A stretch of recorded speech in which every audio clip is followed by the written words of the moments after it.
Bueno, muy buenas tardes. De este jueves 18 de julio de 2024 vamos a dar inicio a la jornada número 28 del Seminario Permanente Tradición del Pensamiento Socialista en Venezuela. Hoy vamos a trabajar a una camarada y va a hablar sobre ella otra camarada. Vamos a trabajar a Humelia Hernández y nos acompaña aquí, tenemos el honor de que nos acompañe Adelaida Serpa. La camarada Adelaida ha titulado su conferencia Humelia Hernández, una vida, una lucha con la clase trabajadora. Pero primero vamos a presentarla. Yo le pedí un breve resumen curricular y me mandó algunos datos bastante simpáticos. La camarada Adelaida Serpa es nacida en la gloriosa capital del municipio del Callao, Estado Bolívar. Ella subraya que es bailadora de calixo. Es licenciada en educación por la Universidad Nacional Simón Rodríguez, ¿cierto? Sí. TSU en Contaduría, militante activa del Partido Comunista de Venezuela Dignidad desde el 8 de agosto de 1965. El próximo 8 de agosto cumple 60 años de militancia. 59. El año que viene, El 60. próximo año, exactamente, el próximo año cumple 60 años de militancia. Miembro del Movimiento de Mujeres Clara Zetkin, organización afiliada a la Federación Democrática Internacional de Mujeres, activa militante de las luchas de la clase trabajadora, promotora y fundadora de la plataforma de los Consejos Socialistas de Trabajadores y del Movimiento por el Control Obrero, miembro fundador del Frente Nacional de Lucha de la Clase Trabajadora, miembro de la Organización Encuentro Internacional de Economía de los Trabajadores en Argentina, miembro de la plataforma Encuentro Sindical Nuestra América, fue dirigente del Movimiento Cooperativo Nacional durante 32 años. La camarada Adelaida es vocera del Consejo Comunal de su comunidad, hizo cursos de cooperativismo en la Unión de Repúblicas Socialistas Soviéticas en la década de 1980, fue voluntaria internacionalista en Nicaragua durante los primeros años de la Revolución Sandinista, actualmente funcionaria de la Asamblea Nacional, y apuntó que si vamos a hablar de cargos, el cargo más importante desde el punto de vista humano y de la satisfacción que le produjo fue ser directora de un preescolar por 11 años. Sí, Centro de Educación Inicial. ¿Aquí en Caracas? Sí, al lado de Cantaclaro. Ah, muy bien, al lado de Cantaclaro. Bueno, camarada. Primero fui representante Ajá. y después me gradué y me llevaron, me dijeron que tomara eso y lo tomamos. Y fue una experiencia sumamente hermosa. Yo de verdad era una niña más. Fueron momentos muy lindos que vivimos y luego lo cerraron porque dependía del Instituto Nacional de Mujer, del Instituto Nacional ¿cómo es? ¿Inamujer? Del menor, del menor. Ah, ¿cómo se llama? ¿Cómo que se llama? El INAM. El INAM, El Instituto del cual Nacional. también fui presidenta. Ah, ok. Y después entonces hubo una situación allí porque el ministro me mandó a votar 5.002 trabajadores y yo me negué. Y yo le dije que no se podía, que yo toda la vida había luchado por la defensa de los derechos de los trabajadores. Claro. Y no puede ser que yo en un cargo de eso tenga que votar 5.002 trabajadores, que hiciéramos un plan para reubicar a todos esos trabajadores con un plan de jubilaciones especiales y los centros del INAM que iban a ser transferidos al Ministerio de Educación, que se llevara a su personal que tenía. Claro. Y los que iban a ser transferidos a otras instancias que también se llevaran. Claro. El ministro no lo aceptó. Y luego yo lo denuncié por los medios de comunicación. La mujer de armas tomar. Bueno, bienvenida. La dejo muchas en el uso de la palabra. Camarada. Bueno, muchas gracias. Para mí es un honor inmerecido estar acá en este espacio hablando de una mujer que de una forma u otra ha sido invisibilizada por la historia por la historia contemporánea en el marco de las luchas, no solamente de los trabajadores, sino de la mujer trabajadora. Es un honor hacer esto y reivindicar la vida de Humelia Hernández. Damos comienzo. Federico Engels, en su libro El origen de la familia, la propiedad privada y el Estado, señala: el derrocamiento del derecho materno fue la gran derrota histórica del sexo femenino en todo el mundo. El hombre empuñó también las riendas de la casa y la mujer se vio degradada, convertida en servidora. La mujer no siempre fue oprimida, sino que es una característica que surge a medida que la sociedad se va dividiendo en clases. Se desarrolla la propiedad privada sobre los medios de producción que dio lugar al Estado como instrumento de opresión. El modo de producción que antecedió al esclavismo fue la comunidad primitiva, donde no había división de clases. La mujer ejerció igualdad con el hombre, había la colectivización del trabajo, de los bienes materiales que se producían, los cuales se obtenían a través del trabajo, reconociéndose el trabajo como el factor fundamental en la transformación del mono en hombre, recolección, caza, agricultura, domesticación de animales eran las principales actividades.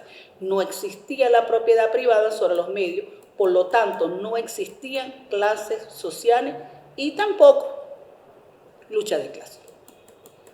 Las mujeres y hombres eran madres y padres de todos los niños y niñas. No existía la monogamia, existía el matriarcado. La descendencia solo podía ser verificada a través de la madre, no a través de un examen de genes y de cosas de esas hoy, como se hace hoy día, donde la mujer tenía gran importancia como reproductora. El matriarcado desaparece en la medida que se desarrolla la agricultura, el pastoreo, la fundición de metales y se tecnifican los instrumentos de trabajo, los cuales inciden directamente en la obtención de excedentes de producción, donde los hombres son los que controlan esas técnicas e instrumentos, así como los excedentes que se generaban del trabajo, surgiendo así el patriarcado, estructura que aparta a la mujer de la producción social. Se destina al trabajo doméstico y de reproductora de seres humanos. Lo que fue su gran triunfo en el pasado, ahora se vuelve para ella una carga pesada. Con el matrimonio se realizaba por grupo, o sea, el matrimonio antes se realizaba por grupo. Era entonces imposible determinar la descendencia paterna, de quién es el chamo, de esto. Y es así como la sociedad decide adecuarse para que los hombres legitimaran sus hijos y el pase de sus bienes acumulados a estos, dando lugar al surgimiento de la monogamia y la herencia. O sea, nosotros tuvimos ¿puedo ir comentando? En los años 70 tuvimos una lucha, porque antes, si los niños se concebían bajo una figura matrimonial debidamente legal, los niños eran legítimos. Si los niños no nacían bajo un matrimonio, sino que era una relación de concubinato, le decían los hijos naturales. Si los hijos eran si la pareja posteriormente se casaba, en mi caso, se casaba, estos pasaban a ser hijos reconocidos en el matrimonio. Y después, si el tipo no le reconocía, si no era reconocido, entonces era hijo reconocido. Y eso le aparecía a uno en la partida de nacimiento y le aparecía en todas partes. Es decir, nosotros los niños se exponían a eso. Sí. Entonces, ¿qué pasó? Las mujeres se organizaron de todas las tendencias políticas y dieron la lucha por la reforma al Código Civil en los años 70. Y se lograron lo que hoy es que el niño, independientemente de que no exista un vínculo del matrimonio, los niños llevan el apellido y los dos apellidos, tanto el de la madre como el del padre. Partiendo de allí, en los distintos modos de producción de las sociedades divididas en clases, la historia de la mujer ha sido la historia de la opresión y explotación. Esa opresión es utilizada por la clase dominante para someter a la clase explotada y justificar esa explotación.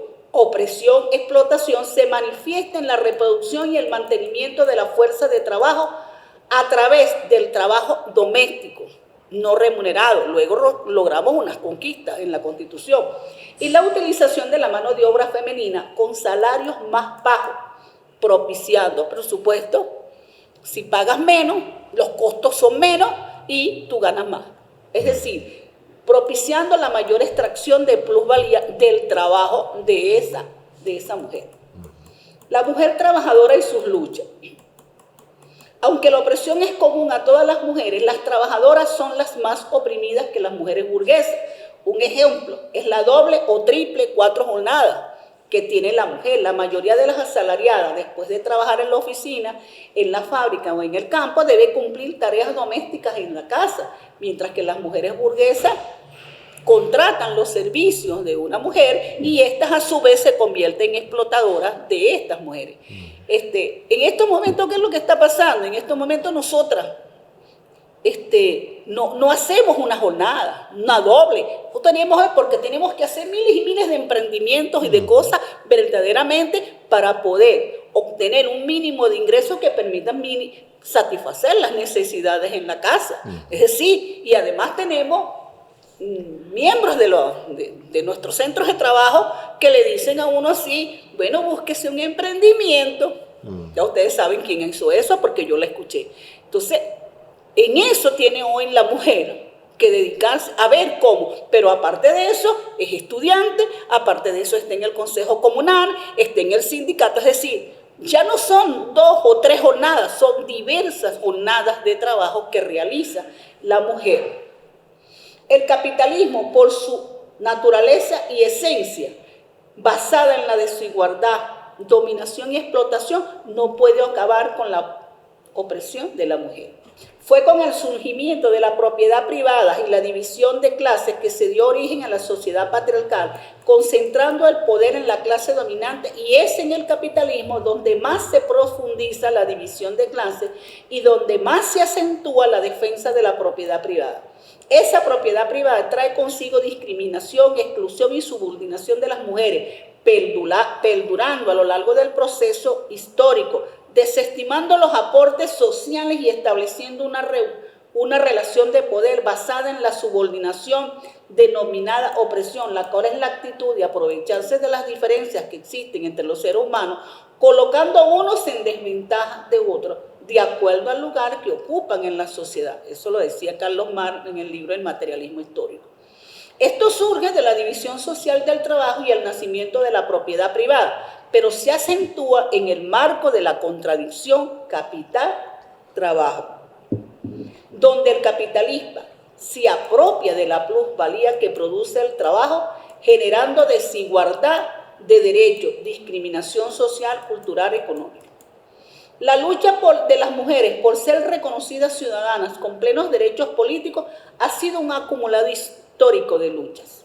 Durante la Revolución Francesa se destaca la luchadora francesa Olympe de Gouges, mi francés no está muy bueno, quien reclamó los mismos derechos para las mujeres y ciudadanas que le fueron concedidos a los hombres en la Declaración de los Derechos del Hombre y el Ciudadano. En el siglo XIX surge,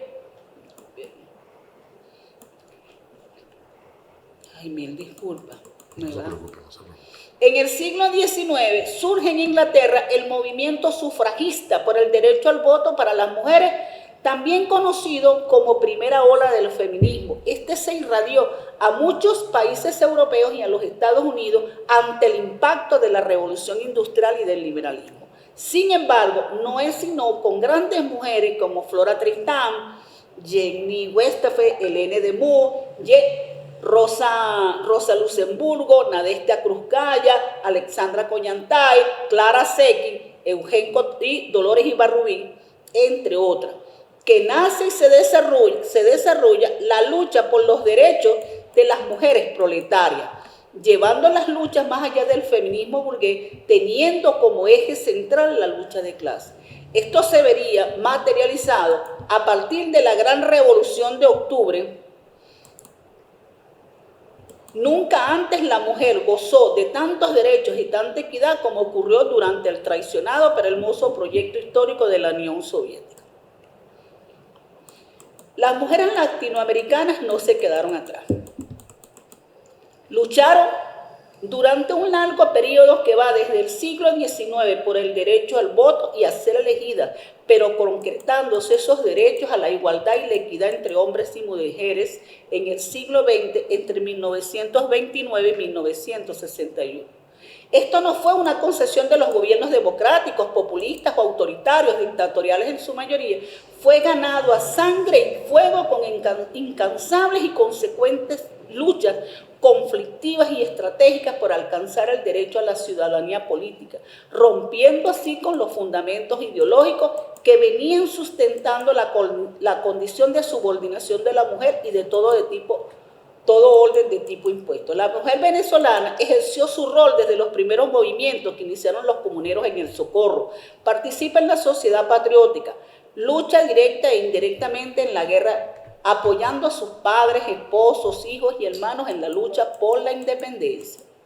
Fueron muchas más mujeres, legiones que lograron en Venezuela un despertar de la mujer y muchas las organizaciones creadas para realizar de manera organizada sus diversas acciones en pro de sus luchas políticas y en defensa de sus derechos como ciudadana, trabajadora, aún con credos políticos diferentes, en contra de la opresión de los gobiernos de turno como el de Juan Vicente Gómez, Elíasar López Contreras y más adelante la dictadura de Marcos Pérez Jiménez. Trascendental importancia para las luchas de la mujer fue el apoyo a la primera huelga petrolera del 36, que marcó la historia de las luchas obreras en Venezuela. Fue un acontecimiento que congregó en un solo frente a hombres y mujeres de sectores laborales y tendencias políticas diversas ante el poder de las compañías extranjeras que dominaban la industria bajo la sombra de Juan Vicente Gómez y defendían allí sus intereses. Entre todas estas mujeres que allí podemos destacar la presencia de la camarada Olga Luzardo del PCD. Entre esas insignes luchadoras que dejaron huellas a la historia de las luchas de la mujer encontramos a Ana Gubernel de la dirección de ADE y miembro de la Unión de Mujeres Americanas. Fue una de las organizadoras de la primera Convención Nacional de la Mujer en 1947, donde se logró la modificación de los artículos del Código Civil y se aumentaron las causales de divorcio de 2 que existían, se aumentaron a 7. Mercedes Fermín, educadora, participó en protestas comunitarias. Raquel Reyes, secretaria femenina del PCB, trabajó en fábrica, colaboró con la Unión Nacional de Mujeres y Muchachas, las cuales fueron disueltas por el gobierno lopecista. Mantuvo su lucha en pro de los derechos de la mujer hasta el fin de sus días. Raquel Reyes no solamente se destacó en las luchas acá, también Raquel Reyes en los años 60 estuvo en el frente vietnamita.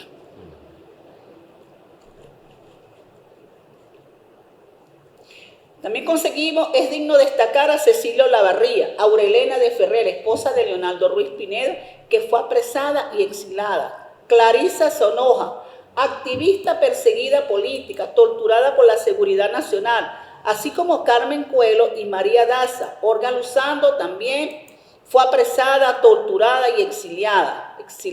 De igual modo destaca Argelia Laya, educadora, Regina Gómez y Esperanza Vera, militantes también de la Juventud Comunista, Carmen Beitía, Yolanda Villaparedes. Cuando tenía 15 años estaba en una protesta porque no había agua en el barrio y a Yolanda Villaparedes la hicieron presa y la montaron en el ring y fue torturada, sobre todo en sus partes. Y Lilia Enrique, cuyas actuaciones eran clandestinas y de resistencia contra Pérez Jiménez. Elia Borges, también de Acción Democrática, detenida por la Seguridad Nacional. Adicia Castillo, la querida Adicia Castillo, profesora de la UCB, sindicalista, laboró en la clandestinidad. Isabel Landáez, normalista, abogada. María Isabel Calmona de Serra, ¿se recuerdan de María Isabel Calmona de Serra? María del Mar Lovera, de la JCB y esposa de Alberto Lovera, fue una luchadora social, feminista y revolucionaria, pionera de movimientos sociales, políticos y académicos por los derechos de las mujeres. Elisa Jiménez fundó La Besa, fue de las aguerridas defensoras de los derechos sexuales y reproductivos. Se acá también la camarada Belén San Juan, militante comunista, y Carmen que en la década de los 60 surgen los movimientos insurgentes, la guerrilla, y muchas de esas lideresas, junto con otras, participan en los diversos frentes guerrilleros. En 1999 se ven como coronada una gran parte de los objetivos de sus luchas en la Constitución de la República Bolivariana de Venezuela, redactada con un lenguaje con enfoque de género, inclusivo y no sexista. Expresa una gran parte de las propuestas feministas venezolanas, a excepción de 2 propuestas que están pendientes y aún no las deben, como es la paridad absoluta y la despenalización del aborto. La conquista por el voto, a la educación, al trabajo remunerado, la demanda de leyes no discriminatorias, sindicalización, fueron avances en el proceso que aún vivimos. Para impulsar las transformaciones sociales, políticas, económicas y en general, de todo orden conducente a la igualdad de derechos que superen las discriminaciones y desigualdades que aún persisten entre hombres y mujeres. Eumelia Hernández, una vida, una lucha. Una vez que las mujeres se incorporan al trabajo asalariado, empiezan a sumarse a las luchas sindicales y gremiales, vindicativas y reivindicativas, enfrentaron la indiferencia y hostilidad de sus pares masculinos, pero en muchos casos más contando con su solidaridad militar. En Venezuela las primeras conquistas fueron concretas, que lograron las mujeres a través de sus luchas y por la presión de las organizaciones femeninas pioneras. Y del naciente movimiento sindical logran incorporar en la Ley del Trabajo de 1936, la que llamábamos la Ley Caldera, los siguientes derechos: protección a la madre trabajadora, permiso pre y postnatal, 6 semanas, igualdad de sueldo, entre otros logros. Mientras el artículo de esa ley consagraba la igualdad salarial por igual trabajo.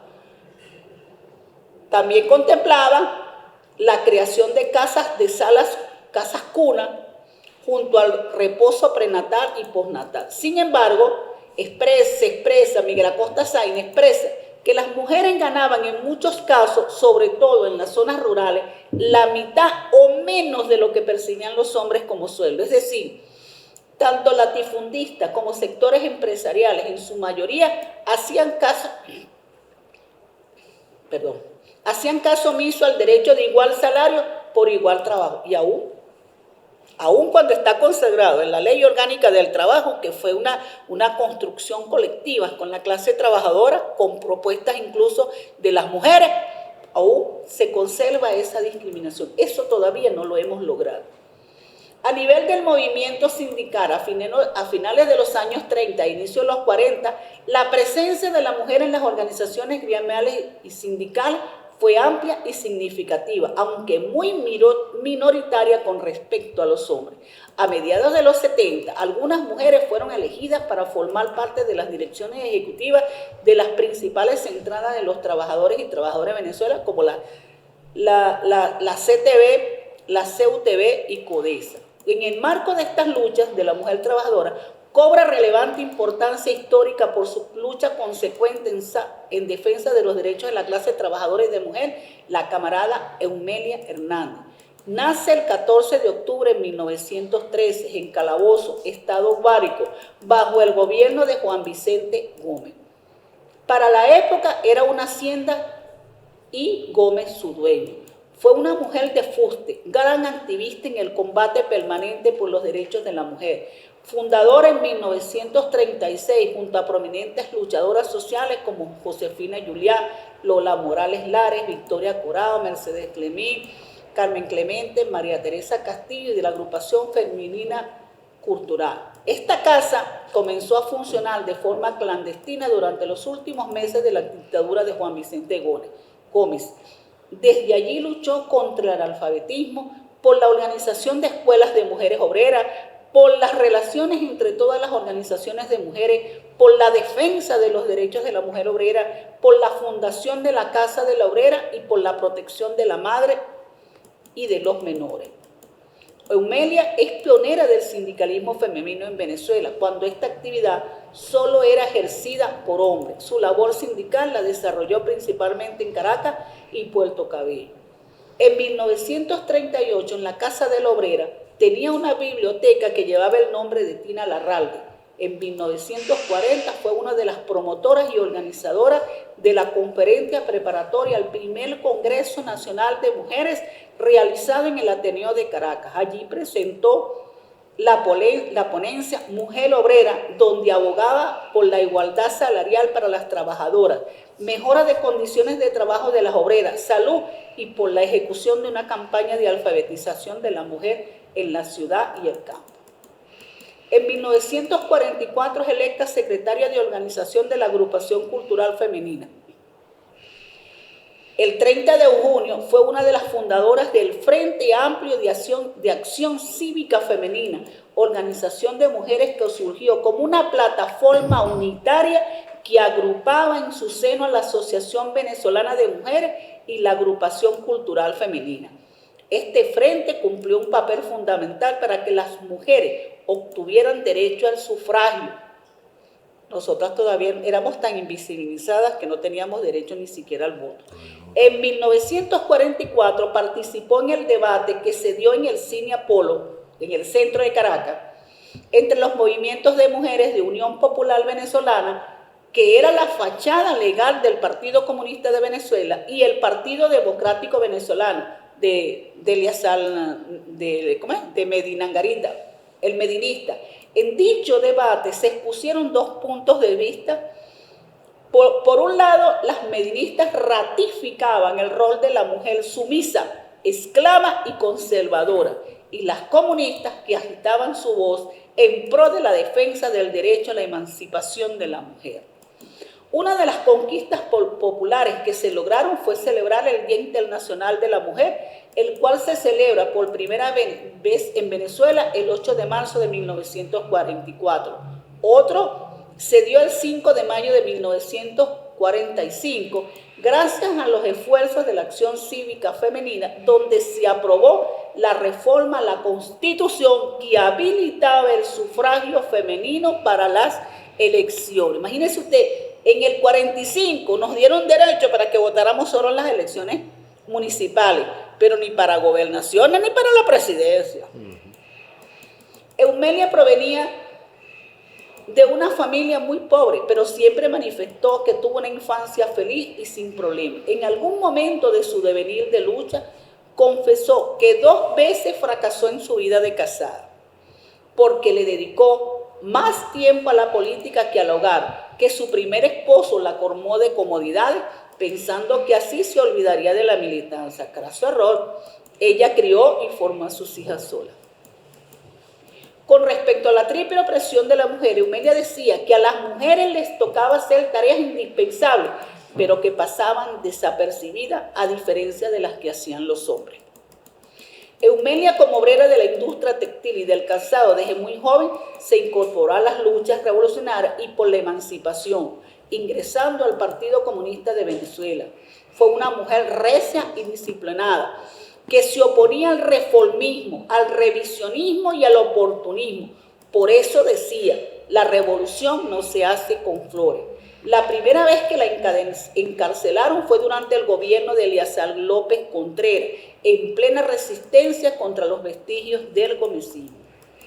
En virtud de sus actuaciones revolucionarias, Eumelia Hernández padeció durante la dictadura de Marcos Pérez Jiménez represión, allanamientos, cárcel y tortura. Sin embargo, se mantuvo incólume, en pie de lucha, impulsando la creación de distintas organizaciones e incentivando la incorporación de la mujer a las luchas obreras.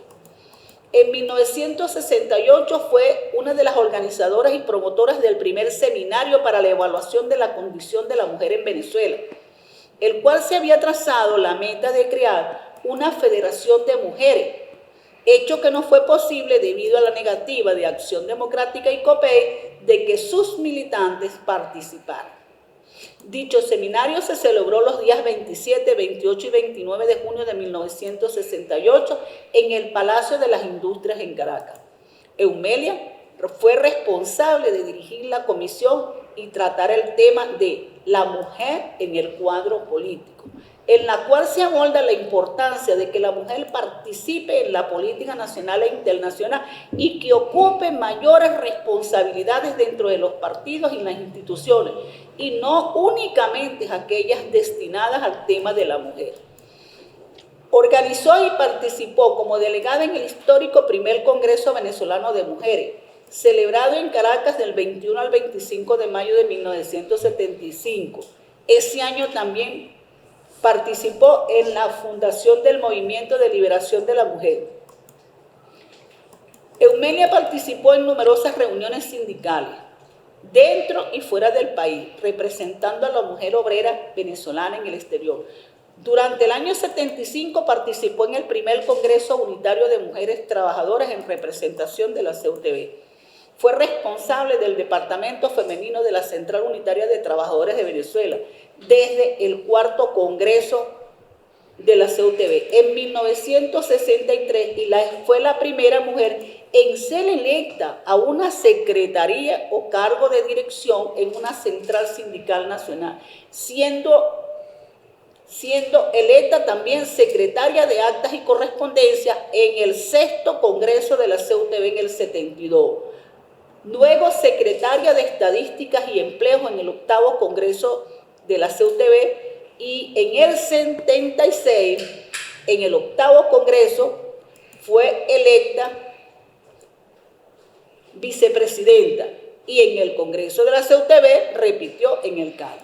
En dicho Congreso se planteó la posibilidad de acceso a funciones de dirección sin más limitaciones que las provenientes de su capacidad, la abolición de cualquier tipo de discriminación sexual y protección legal especial por exigencia de su índole femenina. El 22 de marzo del 85 fue una de las fundadoras y corredactoras de los estatutos de la Coordinadora ONG de Mujeres, participando en la primera Conferencia Mundial de la Mujer, que organizaba a los movimientos y organizaciones sociales, en contraparte con la Conferencia Mundial de la Mujer, auspiciada por la ONU. Eumelia era de una gran sensibilidad humana y social. La CUTV quedaba por los alrededores, o queda, del Nuevo Circo de Caracas, donde abundaban muchos centros de prostitución y trata a la mujer. Ella se dedicó a visitar estos sitios y conversar con las mujeres que ejercían el trabajo sexual, constatando el grado de dominación, explotación y violencia que se ejercía contra estas trabajadoras por los proxenetas, que se asumían como dueños no solo del trabajo, sino de su voluntad. Se quedaban con la mayor parte del dinero que se obtenía por el trabajo realizado, además de las condiciones de insalubridad donde prestaban el servicio, la falta de control médico para evitar ser víctimas de contaminación de enfermedades de transmisión sexual. Se dedicó a conversar y a generar en ellas la necesidad de luchar por sus derechos como trabajadora, y se crea una organización de trabajadores sexuales que empezó su lucha por mejores condiciones laborales, salud y respeto a su dignidad. Igualmente, desde el Departamento de la Mujer de la CUTV, presentó una propuesta al Ministerio de Salud para la época para que creara una instancia de control periódico de salud en contra de las enfermedades laborales como las de transmisión sexual. Esta propuesta fue aceptada y en todas las unidades sanitarias del país hoy este servicio existe con control periódico para estas trabajadoras y con permiso para ejercer el oficio. La camarada Eumelia Hernández fue una firme luchadora, convencida que la unidad entre hombres y mujeres solo podrá lograrse a partir de una revolución social, una revolución que elimine y destruya las caducas relaciones de producción y dominación capitalista, que derrumbe y sustituya al Estado burgués por una nueva sociedad donde no existe explotación de ningún tipo, donde sea superada la barbarie, y esto solo será posible en la construcción de un nuevo modelo de la sociedad.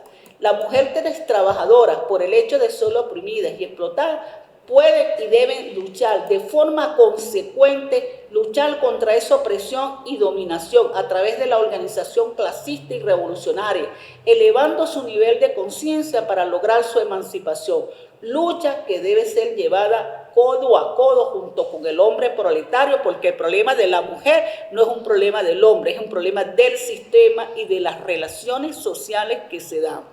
Igual víctima de la misma dominación y explotación. Falleció el 19 de septiembre de 1990, fiel a las luchas de la clase obrera y como una militante ejemplar en las filas del PCD. Vivió fiel a su credo, proletaria y comunista siempre. Jerónimo Carrera expresó en algún momento que la mujer será emancipada el día que se libere al hombre de la opresión y explotación capitalista. Desde el 20 de noviembre del 2013, el Tribunal Supremo de Justicia, TCJ, entrega a aquellos que luchan por los derechos de las mujeres la orden al mérito Eumelia Hernández por la reivindicación de las luchas de las mujeres contra la violencia y discriminación y la consolidación de la igualdad y equidad de género. Cuando se escriba la historia del movimiento obrero venezolano, Eumelia Hernández ocupará un sitial de honor. La historia la cuentan siempre las vencedores y las mujeres hemos sido las vencidas en todas las guerras, no solo de las bélicas. Es urgente contar la historia de un nuevo tal y como ha sido transcurrido. Y para concluir, escogimos algunas frases muy significativas y que reflejan parte de lo expuesto anteriormente de la camarada Clara Secchi, insigne luchadora internacionalista por los derechos de la mujer trabajadora. La liberación de las mujeres es inseparable de la liberación de la humanidad en su conjunto. La verdadera emancipación de la mujer solo puede ser alcanzada mediante la lucha revolucionaria. La lucha por los derechos de las mujeres no es solo una cuestión de igualdad, es una cuestión de justicia y libertad. Las mujeres son la fuerza motriz de la revolución social. El capitalismo se alimenta de la opresión de las mujeres y solo puede ser derrotado con su liberación. El feminismo no es solo cuestión de género, sino una lucha contra todas las formas de opresión y explotación. La igualdad de las mujeres no puede ser alcanzada dentro de un sistema que se basa en la desigualdad económica. Las mujeres son líderes naturales y están capacitadas para desafiar y cambiar las estructuras de poder existentes. Las mujeres tienen un papel crucial en la construcción de una nueva sociedad justa y equitativa. Muchas gracias.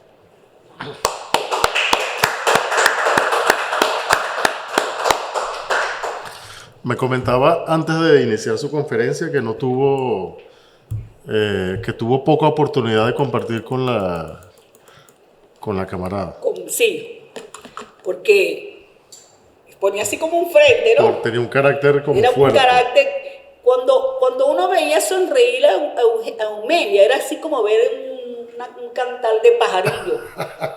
Era así como que alumbraba el sol. Porque, un destello de luz. Sí, porque casi no sonreía, era muy fuerte. Era una mujer así, ahí está Eumelia. Entonces, pero la adultez de su rostro no contrastaba con la nobleza de su corazón, con los sentimientos humanos que albergaba, porque el que lucha es porque tiene amor. El que lucha por los demás, como hay un pensamiento que dice por allí, es porque la lucha es como la solidaridad, es la ternura de los pueblos. Y yo puedo decir que las luchas son la ternura de la humanidad. Porque es algo así, pues, que tú no lo haces como un robot, lo haces porque tienes sensibilidad humana y social. Esa era humana. Eso de Eumelia, eso yo no lo conseguí en ninguna parte, yo lo sabía. El que ella se dedicó a visitar todos los centros estos, por ahí por el Nuevo Circo, iba, se sentaba y veía, y ella sacaba a las mujeres y estas les contaban de lo que estaban haciendo. Incluso costaba mucho ganarse la confianza de una de estas trabajadoras. Y sin embargo ella lo fue haciendo porque se dedicó a eso. Claro. Y allí pudo contactar la situación de estas mujeres golpeadas, maltratadas, tanto por el cliente como por el proxeneta, es decir, triplemente. Pero y su propósito es como Era organizarlas. Organizarlas. Muchas de estas mujeres se organizaron en sindicatos, en asociaciones, pero también muchas aprendieron oficios y dejaron esa vida. Claro. O sea, dejaron el oficio de ser trabajadora sexual. Pero uno a veces dice que es trabajo fácil. Yo no creo que sea mucho trabajo fácil acostarse con una persona que tú no conoces y con 100 al día, muchacho, por Dios.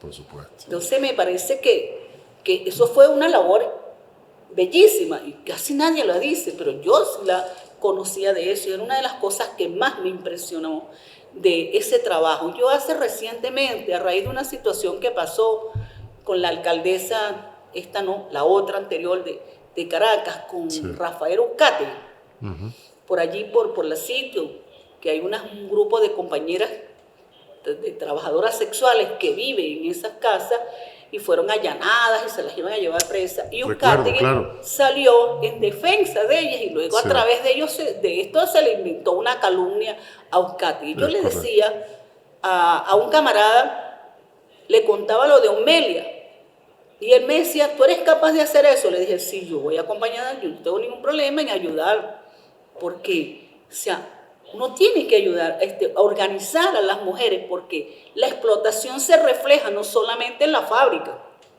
también ese patrón usa a la mujer. Y eso me pareció muy, muy hermoso. Y esa lucha permanente de Omelia fue muy grande, de verdad. Que hay poco registro de eso. Sí, hay muchos registros, pero todos te dicen lo mismo. Okay. Yo he conseguido, pero incluso hasta una tesis en la Universidad de Carabobo de muchas mujeres, pero entonces recoge, ponte tú que una cuartilla. Sí, exacto, son como reseñas muy breves. Sí. Yo revisé uno así, que tiene como muchas fotos. Probablemente era el mismo, sí. Y va repitiendo lo mismo, pues. Sí, exactamente. Hay como una... Para mí ha sido un aprendizaje porque como miembro del movimiento de mujeres Clarasequi, ya el movimiento dijo, concha, le vamos a publicar eso, porque no hay en el mismo partido, y lo vamos a decir honestamente, no hay un registro de la vida de las mujeres, casi ninguna. Sí. Porque independientemente que nosotros digamos que la igualdad de la mujer, pero a veces se convierte como en un discurso. Pero desde el punto de vista de hacer los registros y mantenerlas como, mira, esta es la vida de esta mujer, esto fue lo que hizo. Eso no se ha hecho. Sí. Y las mujeres que estamos tampoco lo hemos hecho. Vamos a hablar, asumirlo de manera autocrítica. Sí. No, hay esfuerzos, por supuesto, pero no son suficientes, ¿no? Son es una cosa que comentamos. Algunas limitaciones que hay y cómo se está priorizando más que todo la lucha en el marco de lo que es el trabajo, el Frente Nacional de Lucha y la organización que en estos tiempos no es muy fácil. Lo otro es la dispersión de la mujer, de las organizaciones de las mujeres. Cada quien coge para allá, coge para acá, para allá. Yo por lo menos formo parte de FEDIN Venezuela. En Venezuela solamente 6 organizaciones forman parte de la FEDIN que reúnen las condiciones para ser miembros de la FEDIN. Pero, ¿me estás grabando esto? ¿Qué? Pero las otras organizaciones están con el proyecto, ya usted sabe, y nosotros nos mantenemos allí ajustadas a los principios de la federación, que no te exige, cuando formas parte de ella, no formas parte como partido, sino que tu organización reúna los requisitos que se requieren para formar parte de la Federación Democrática Internacional de Mujeres, que mucha gente la conoce, pero la Federación Internacional de Mujeres, la Federación Democrática, la FEDIN, nace a raíz del triunfo de la Segunda Guerra Mundial. A raíz de eso es que surge. Eso nace en 1900 y pico, 40. Ahí es que se funda la FEDIN. Este movimiento de mujeres Clara Zetkin, ¿cuál es, o sea, en qué consiste la actividad del movimiento Nosotras en Venezuela? en formar, orientar y organizar las mujeres. Okay.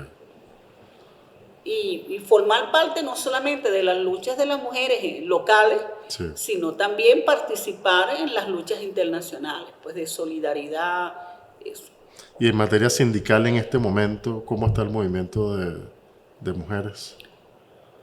O sea, en materia sindical no estamos así como muy visibles, sino Ajá. porque nos involucramos en todas las actividades y entonces decimos, bueno, soy miembro de la Federación del Consejo del Frente Nacional de Lucha, de la CUTV, pero como tal sí hay muchas mujeres en estos momentos organizándose, luchando por sus derechos, sobre todo en estos tiempos.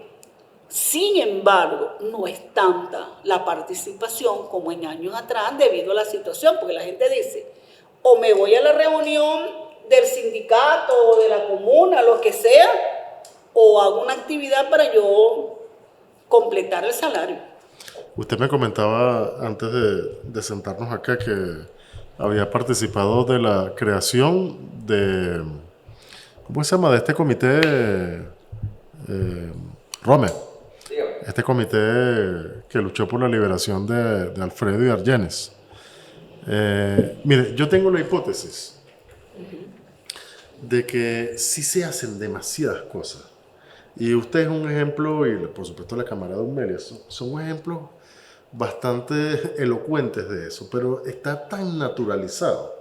Es decir, ustedes son como una, o sea, ustedes tienen como una madera de militantes, y permítanme que se lo diga así públicamente, que tienen la virtud, pero al mismo tiempo es como un defecto, de que hacen demasiadas cosas, o sea, Sí, que el trabajo militante no cesa nunca, pero hay poca divulgación sobre lo que se hace. Hay cosas que no se pueden divulgar, claro.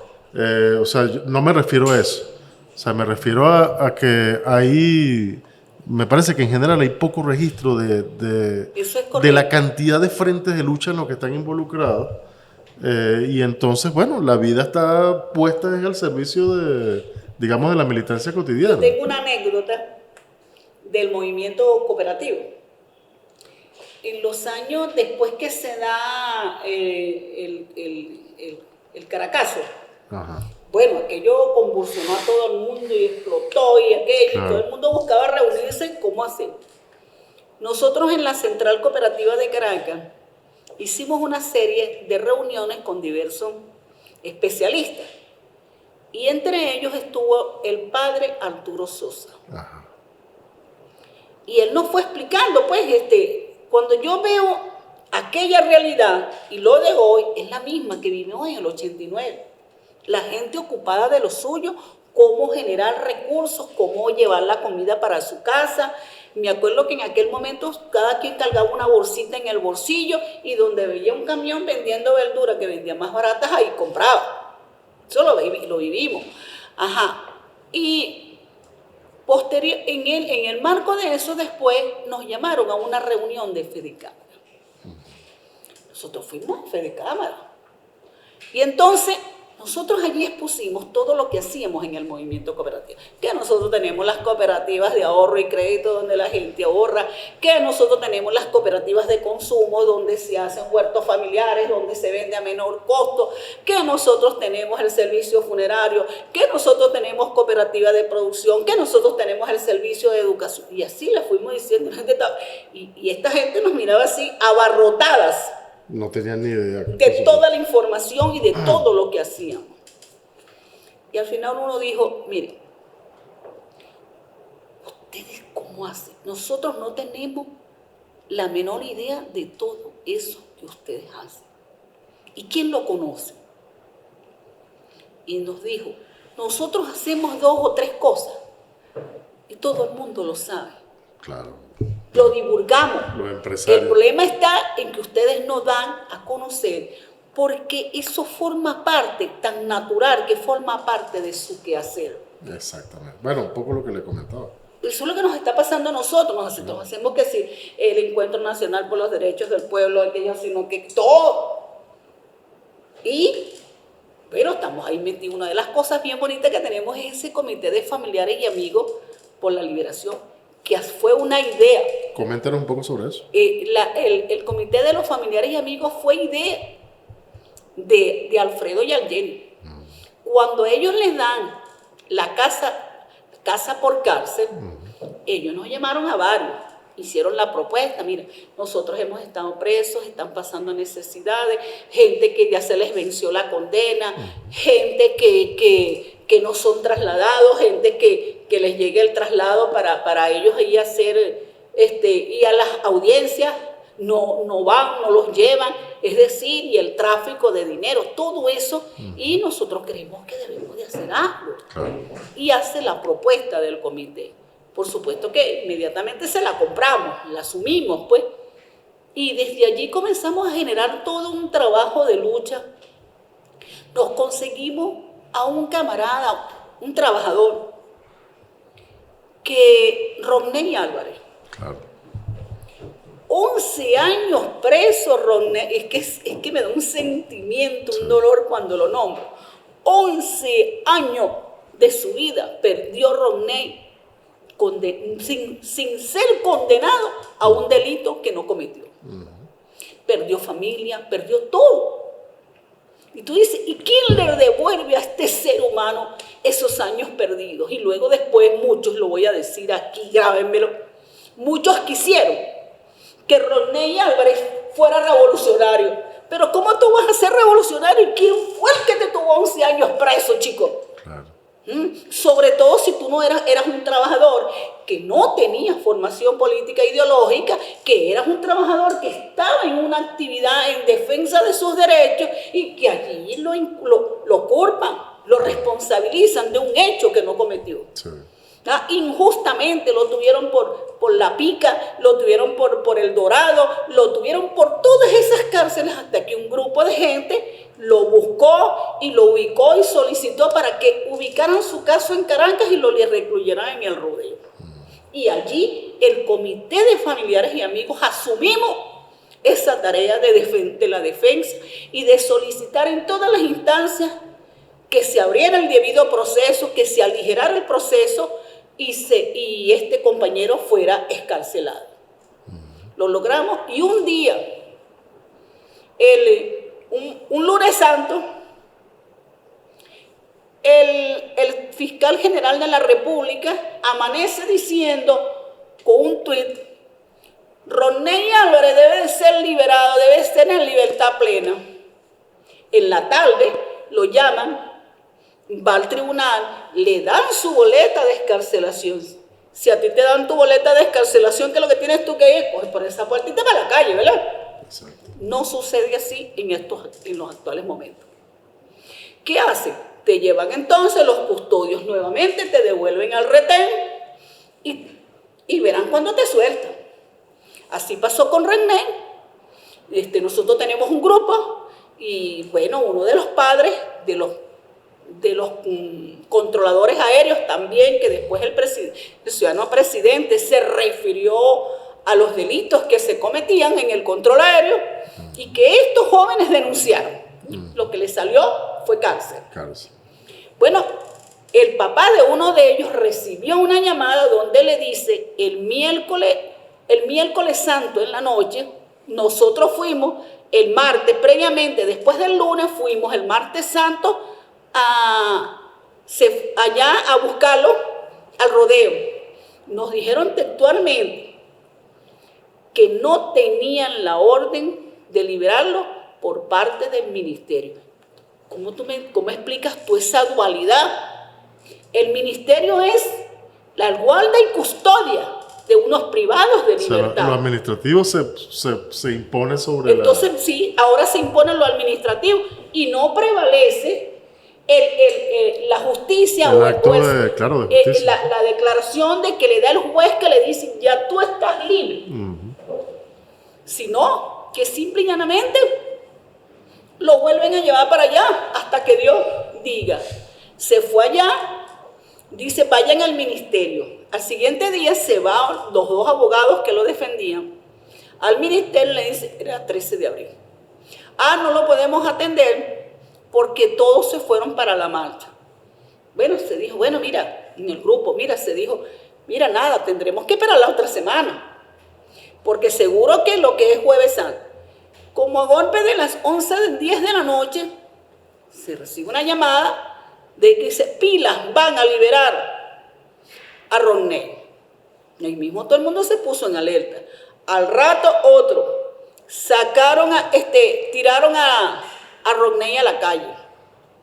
Bueno, ahí mismo 2 carros se fueron y consiguieron a Romney caminando por la autopista con el uniforme de preso, sin ninguna identificación, sometidos a de que puedan ser expuestos a alguna agresión y que le dijeran, mira, este se escapó.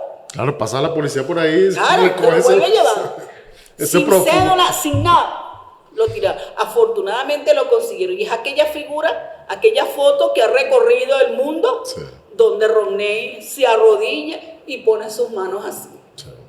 Pero así como ese caso, hay muchísimos casos.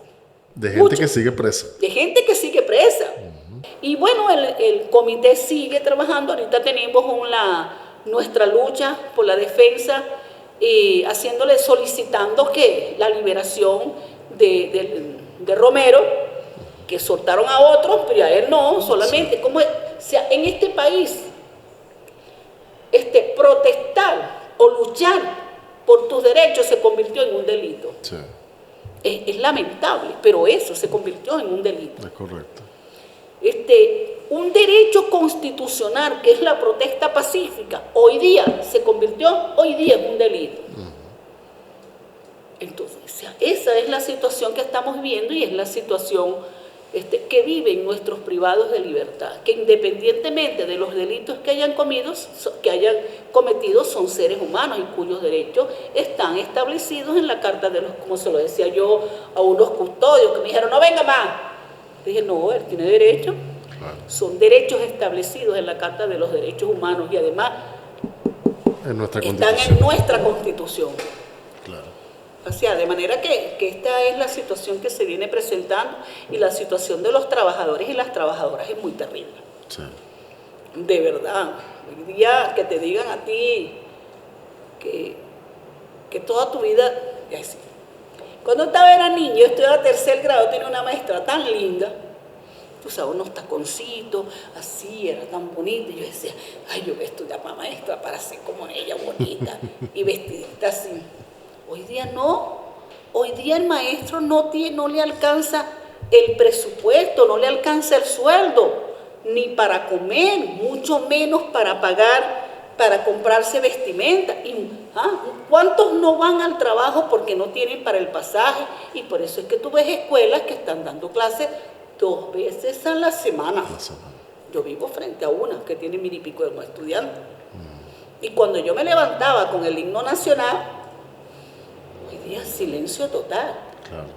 Entonces, ¿por qué? Por las condiciones de pauperación en que han llegado hoy los trabajadores, independientemente de su nivel de su oficio o su nivel de profesionalización, profesional. Esto es muy terrible. Correcto. Y creo que seguramente usted estará de acuerdo conmigo, la mejor manera de honrar la memoria de Humelia Hernández es refiriéndonos a lo que ocurre en el presente y a las luchas del presente. Sí. Yo quería pedirle para terminar que usted nos contara igualmente de manera pública es eso mismo. En los años 90 yo era directora una de las directoras del movimiento de la Central Cooperativa de Caracas y por supuesto podía tomar alguna decisión junto con el colectivo. Y un día me llegó a mí unas 2 personas solicitando apoyo porque Humelia estaba enferma. Y me dijeron que viniera acá porque usted era de la central de la cooperativa y ustedes nos podían ayudar. Porque parte de los servicios que teníamos para el entonces, el movimiento cooperativo, era que producía sus mismas urnas, tenía su taller metalmecánico donde se producía todo esto.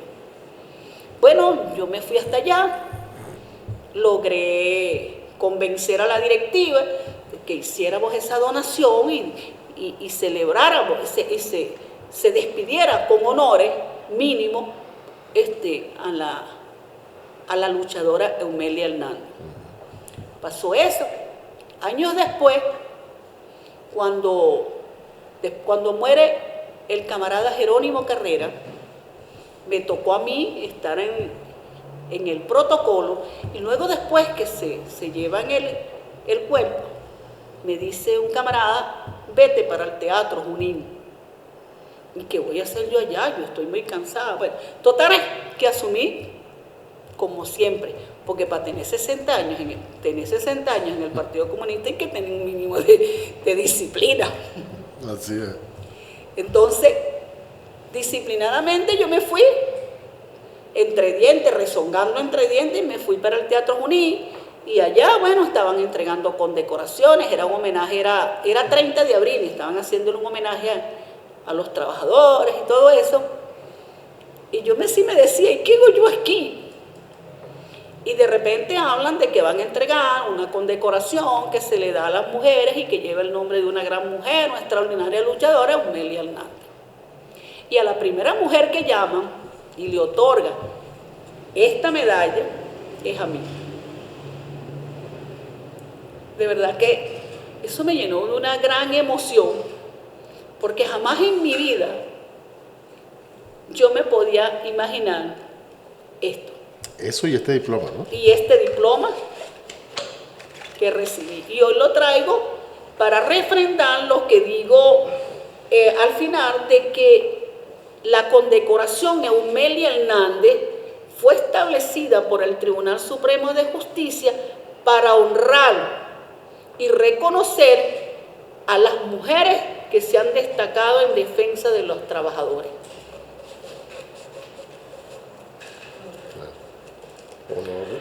Honor y gloria a la camarada Eumelia Hernández. Así es, honor y gloria. Bueno, muchísimas gracias. Muchas gracias a ustedes, ¿vale? Qué conversa tan sabrosa. Gracias, yo tenía gracias. mucho miedo. No, hombre, qué miedo nada.